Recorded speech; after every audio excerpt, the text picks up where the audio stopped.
Hello दोस्तों, मेरा नाम है माधव और आपका मेरे इस यूट्यूब चैनल वेरिएबल हेल्प में स्वागत है। आज इस वीडियो में मैं बात करूंगा कि कैसे आप अपने Mi Band 4, Mi Band 5 और Mi Band 6 इन सारे स्मार्ट बैंड्स में DND मोड का इस्तेमाल कर सकते हो, या फिर कैसे आप DND मोड को इन सारे फिटनेस ट्रैकर्स में एक्टिवेट कर सकते हो। तो चलो स्टेप बाय स्टेप जानते हैं।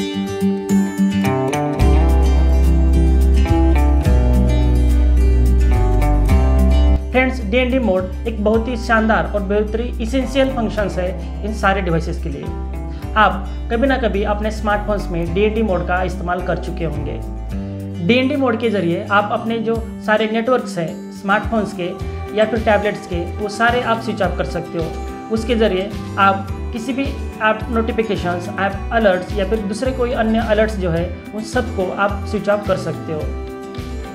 मान लीजिए कि आप ऑफिस में हैं या फिर किसी अन्य इम्पॉर्टेंट मीटिंग में है, तो ये जो सारे ऐप नोटिफिकेशंस है या फिर ऐप अलर्ट्स है वो सारे आपको डिस्टर्ब कर सकते हैं। तो इस सिचुएशन में आप DND मोड का इस्तेमाल कर सकते हो। ये जो अब नया फीचर है DND मोड, ये अब स्मार्ट बैंड्स में भी आ चुका है। आप Mi Band 3, Mi Band 4, Mi Band 5 और Mi Band 6 इन सारे फिटनेस ट्रैकर्स में आप DND मोड को देख सकते हो।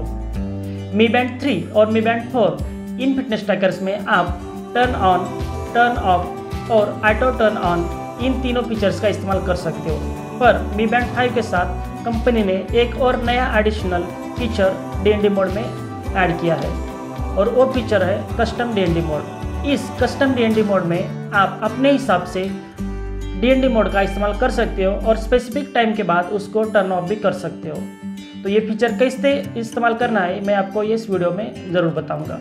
पर पहले मैं आपको बताना चाहूँगा कि ये फीचर ओनली Mi Band 5 और Mi Band 6 में अवेलेबल है, और उसके लिए आपको Mi Fit ऐप का भी इस्तेमाल करने की ज़रूरत नहीं है। और ये जो DND मोड का ऑप्शन है आप अपने Mi Band 5, Mi Band 6 इन फिटनेस ट्रैकर में से भी इस्तेमाल कर सकते हो। तो चलो स्टेप बाय स्टेप मैं आपको इस DND मोड के बारे में जानकारी दे देता हूँ। ओके दोस्तों, मेरे पास अभी Mi Band 5 है और ये जो सारे स्टेप्स है मैं आपको Mi Band 5 इस ट्रैकर में दिखाऊंगा।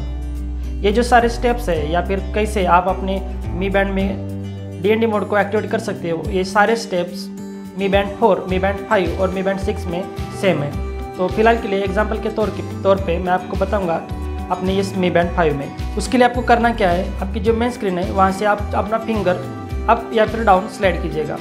ये जो पहला वाला है यहीं पे आपको मोर ऑप्शन मिलेगा। अगर आप डाउन से जाते हो तो आपको बहुत सारे ऑप्शंस में से उसको चूज करना पड़ेगा, जो कि सबसे आखिरी वाला है। पर इजी स्टेप्स के लिए आप सिर्फ अपना जो फिंगर है वो अप से डाउन की तरफ स्लाइड कीजिएगा और वहाँ पे आपको मोर का ऑप्शन मिल जाएगा।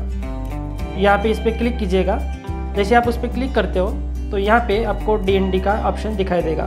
ये पहला ऑप्शन ही DND का है, उस पर आप क्लिक कीजिए और यहाँ पे आपको ढेर सारे ऑप्शंस मिल जाएंगे। जैसे आप DND मोड पे क्लिक करेंगे तो वहाँ पे आपको बहुत सारे ऑप्शंस मिल जाएंगे, turn off, turn on, keep turn on और कस्टम कीप, सारे बहुत सारे फीचर्स।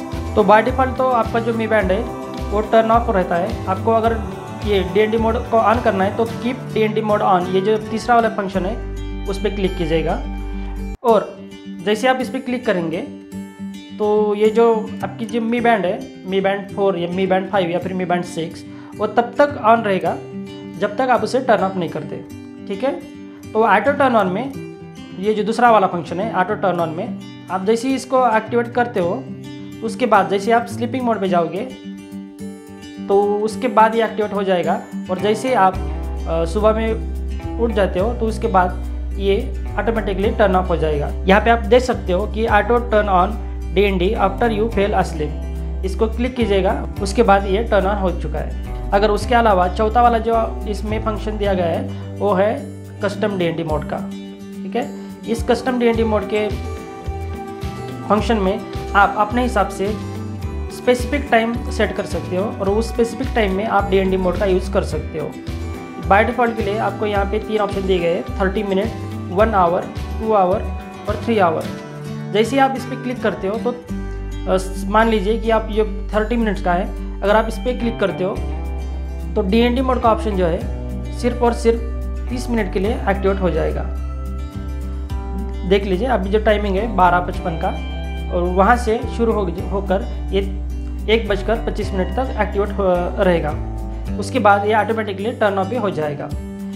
उसके बाद आप 3 घंटे का भी इसको 3 घंटे के लिए भी इसको सेट कर सकते हो। मान लो अगर आप थिएटर में चले गए हो या फिर आप किसी मीटिंग में चले गए हो, तो आपको लगता है कि बस उतनी ही देर के लिए आपको ये जो DND मोड है वो एक्टिवेट चाहिए, तो आप उसी टाइम के लिए सिर्फ इसको एक्टिवेट कर सकते हो। और उसके बाद 3 घंटे बाद ये ऑटोमेटिकली टर्न ऑफ हो जाएगा। उसके बाद ये जो आखिरी वाला फंक्शन है वो कस्टम DND का है, और उसे आप अपनी तरीके से स्टार्ट या फिर एंड कर सकते हो।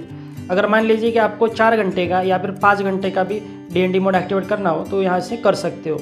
इस पर सिर्फ अपना टाइम जो है वो मेंशन कीजिएगा, और उसके बाद ये ऑटोमेटिकली स्टार्ट या फिर एंड हो जाएगा। ठीक है, अभी फ़िलहाल के देख लीजिए कि ये 10 बजे स्टार्ट हो रहा है। देख लीजिए यहाँ पे PM लिखा है। ठीक है, तो अगर आपको ये टाइम चेंज करना है तो यहाँ पे आप सिंपली क्लिक कीजिएगा 11 बजे, 12 बजे या फिर 1 बजे कभी भी। तो मान लीजिए मैंने यहाँ पे 1 बजे का टाइम सेट किया है, तो उसके बाद ये स्टार्ट हो जाएगा 1 बजे। और उसके बाद ये जो अपना ये फिंगर है वो सिंपली यहाँ पे स्लाइड कीजिएगा। सॉरी, इसको फिर से एक बार बताता हूँ। इसे 1 बजे के लिए स्टार्ट कीजिएगा, उसके बाद अपना जो फिंगर है वो स्लाइड कीजिएगा, और दूसरे जो स्क्रीन है तो उस स्क्रीन पे आपको एंड का भी टाइम मिल जाएगा। यहाँ पे आप देख सकते हो AM का टाइम है। उसको अगर चेंज करना है तो फिर से इसको क्लिक कीजिएगा, उसके बाद यहाँ पे PM का टाइम मिल गया। ठीक है, तो 1 बजे से अगर आपको चाहते हो कि 5 बजे तक, मतलब 4 घंटे के लिए आपको इसको एक्टिवेट करना है, तो सिंपली इस पर आप क्लिक कीजिएगा, राइट पे क्लिक कीजिएगा, और ये सेट हो जाएगा 4 घंटे के लिए। तो आप यहाँ पे देख सकते हो अपना जो DND मोड है वो 1 बजे स्टार्ट हो जाएगा, और उसके बाद 5 बजे ऑटोमेटिकली बंद भी हो जाएगा। तो मान लीजिए अगर आप इस टाइम में किसी मूवी थिएटर में रहते हो, मीटिंग में रहते हो, कॉलेज में रहते हो, या फिर अन्य कोई अदर जो इम्पोर्टेंट काम है उसमें रहते हो, तो अपना जो बैंड है वो आपको डिस्टर्ब बिल्कुल भी नहीं करेगा। ठीक है, आशा करता हूँ कि ये सारे जो स्टेप्स है आपको समझ में आ गए होंगे। अगर आपको इसमें से कोई स्टेप्स समझ में नहीं आ रहे तो आप मुझे कमेंट सेक्शन में बता सकते हो। ठीक है।